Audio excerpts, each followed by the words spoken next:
안녕하세요. 꿀벌 뉴스. 오늘은 앵커 토니박 인사드립니다. 꿀벌의 좋은 점, 그리고 꿀벌 제품 생산, 그리고 자연 생태계, 꿀벌을 키우는 방법, 입문 가이드, 장소 선정, 벌통 관리 요령, 그리고 먹이, 꿀 채취 시기, 초보자에게 추천해드리는 꿀팁, 이렇게 여러분들에게 이런 걸로 오늘 이야기를 간단하게 풀어서 꿀벌 뉴스를 시작하겠습니다. 자, 꿀벌이 좋은 점은 첫 번째로 수분 활동, 농작물의 생산에 필수적이라고 봐야 되겠죠. 꿀벌은 꽃에서 꿀을 모으는 과정에서 꽃가루, 화분을 옮겨줍니다. 이 과정에서 과일, 채소, 견과류 등 식물의 수확량을 높여줍니다. 전체 식물 중 한 70% 이상이 꿀벌의 수분 활동에 의존하고 있다고 봐야 됩니다. 자, 그래서 꿀벌이 없으면 어떻게 되죠? 지구상의 모든 식물 70%가 되는 그 식물들이 생존하기가 힘들다. 자, 이런 이야기를 할 수가 있는 것입니다. 자, 꿀과 기타 벌 제품 생산은 꿀벌은 다음과 같은 귀한 천연 생산물을 만들어냅니다. 꿀, 영어로 허니라고 하죠. 전기가 딸리니까 이걸 좀 꼭 하겠습니다. 허니. 자, 허니는 천연 감미료, 황산화 향균 작용. 그러니까 우리가 몸이 아프면은 항생제를 맞잖아요. 그것에 천연 항생제를 함유하고 있으니까 벌침을 맞는다든지 이러면은 굉장히 좋다. 그래서 꿀벌이 생성하는 모든 것은 천연 항생제 역할을 해주기 때문에 우리가 꿀을 먹어야 된다. 두 번째는 화분, 고단백 건강식품이라고 봐야 되겠죠. 화분은. 그리고 그 다음에 로얄 젤리, 면역력 향상과 피부 미용에 좋다. 로얄 젤리 이렇게 바르면 굉장히 좋습니다. 그리고 또 화장품 회사에도 들어가고, 중국의 그 유명한 미인 양기위라는 분은 로얄 젤리를 항상 먹고 바르고 해서 그렇게 피부가 40, 50, 60이 돼도 그렇게 좋았다. 이런 이야기가 있죠. 프로폴리스 향균 면역 작용. 프로폴리스도 형성을 해서 저는 이제 프로폴리스를 천식이 좀 있는데 아침 저녁으로 계속 먹습니다. 많이 좋아졌습니다. 벌을 많이 키우는 그곳에서 몇 차례 여러 가지 약을 써도 천식이 낫지 않았는데 그걸 권하면서 아침 저녁으로 한 5병 정도만 먹으면은 자기도 낫았다 해가지고 그 이야기를 하길래 나도 지금 그것을 먹고 있는 실정입니다. 자, 세 번째는 자연 생태계를 유지시켜준다. 꿀벌이 없다면 생태계 균열이 깨지고 식물 다양성이 급감할 수 있다.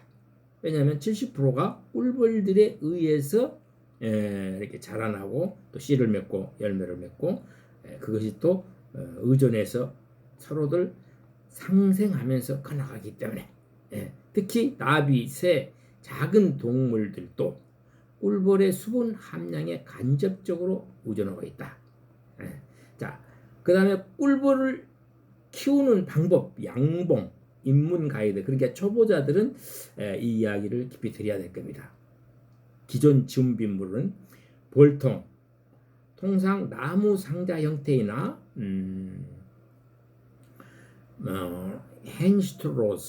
행스트로스식 통이 보편적이다. 중국이나 우리 한국이나 또 동남아시아는 비슷하고 또 유럽 쪽의 벌통은 조금 틀리고 차이가 조금 있죠. 그것은 다음 또 뉴스에 상세히 여러분들에게 알려드리고, 꿀벌군은 여왕벌 한 마리에 일벌들이 수만 마리, 수천 마리가 있다는 것. 보호 장비는 특히 모자가 있어야 됩니다. 왜냐하면 다른 곳은 좀 쏴도 상관이 없는데 얼굴을 쏴면은 피해를 좀 입을 수가 있어요. 벌이 한번 쏴면 쏜 그 벌에 대한 거기에 냄새를 맡고 다른 벌들이 공격을 하게 되는 겁니다. 이유는 적으로 판단을 내리는 겁니다. 예, 그래서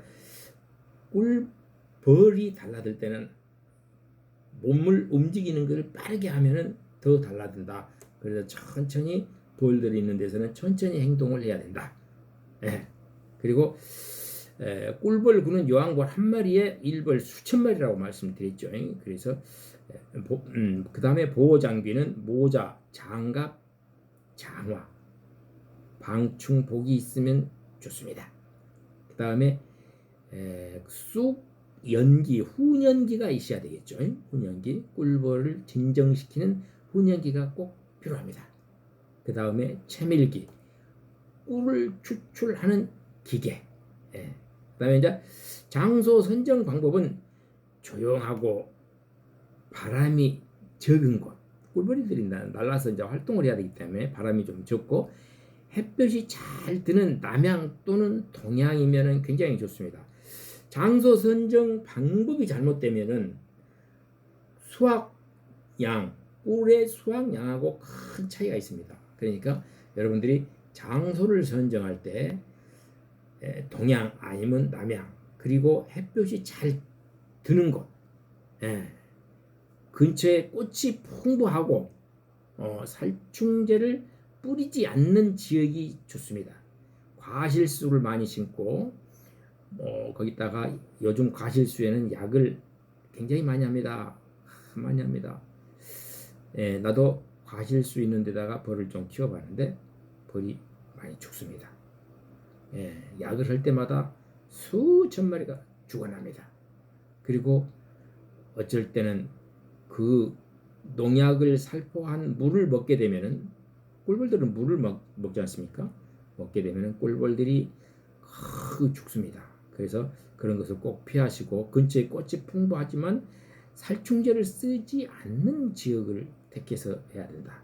그리고 사람과의 거리를 유지할 수 있는 곳이 이상적이다. 집이나 뭐 인가하고는 좀 떨어져 있어야 되겠죠. 그 다음에 벌통 관리 요령은 주기적으로 벌통 내부를 점검해 줘야 됩니다. 그건 내검이라고 그러죠. 병충해 여왕벌 상태, 꿀의 양을 항상 확인하고 진드기가 있는가 없는가 뭐 이런 것을 꼭 확인하고 여왕벌은 있는가 그리고 벌들이 지금 어떻게 놀고 있는가 꿀을 어떻게 저장하고 있는가 지금 철에는 무엇을 어떻게 해야 되는데 꿀벌은 과연 잘하고 있는가 하면서 여러 번에서 내검을 하면서 관리를 해줘야 된다. 내검은 적어도 일주일에 한 번은 무조건 해야 된다.